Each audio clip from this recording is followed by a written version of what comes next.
So good afternoon. Good afternoon.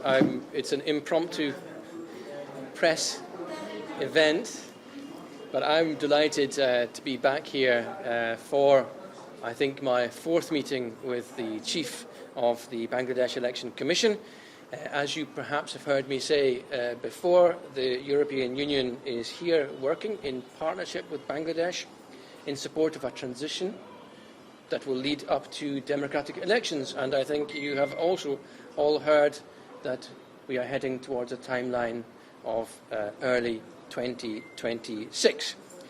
Specifically, I came today to announce to the Bangladesh Election Commission that the European Union will provide a support package in excess of €4 million to help Bangladesh run elections in line with international standards. Here today, I was accompanied not only by the European Union delegation colleagues, but also by the European Partnership for Democracy. And these are our implementing partners. They are electoral experts who will be here to ensure that there is a strong focus on citizen observation in the coming elections. And of course, here also voter education. And here, as the European Union, we are determined to empower our partner, Bangladesh, and of course the Election Commission as it conducts these elections. I do want to mention that we will also support the Bangladesh Election Commission directly in terms of capacity building and expert input, including in the fields of operational planning and dispute resolution, to give two examples. Our focus here on the conduct of elections, as in other areas of our work in Bangladesh, will be on ensuring the independence and the efficiency and the accountability of the institutions here. A final comment from me is that the European Union does consider that Bangladesh is a priority in terms of a potential European Union election observation mission.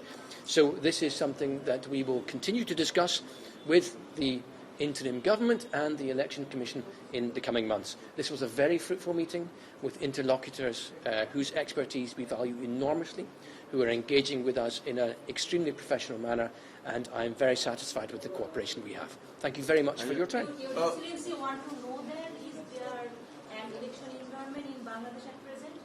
I'm sorry, I didn't. Please repeat the question. What is your observation about the election environment in Bangladesh? Well, I can see that there is an awful lot of media attention on the preparation of elections and an awful lot of political attention, of course, on the preparation of elections.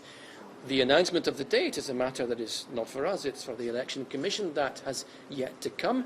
But what we are discussing now is the very practical steps that need to be taken immediately and in the coming weeks and months in order to ensure the credibility of these elections. And that is why we are here, mobilising our expertise now, because we actually want your elections to be very credible, held in line with international standards, and of course free and fair, as shorthand for what we aspire to see. Observation team will arrive in Bangladesh. So we will have next month. we will have what exactly will they be looking at? So next month we have a team of technical experts who will come. It's not the observation mission, but the role of the technical experts is to consider whether the context is right for us to deploy an election observation mission here in your country. So we are looking at feasibility and we are looking at the advisability.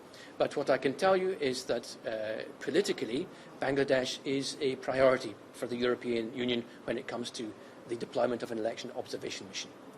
Maybe I take one last question, if there is a question. Yeah. And, maybe from this lady here.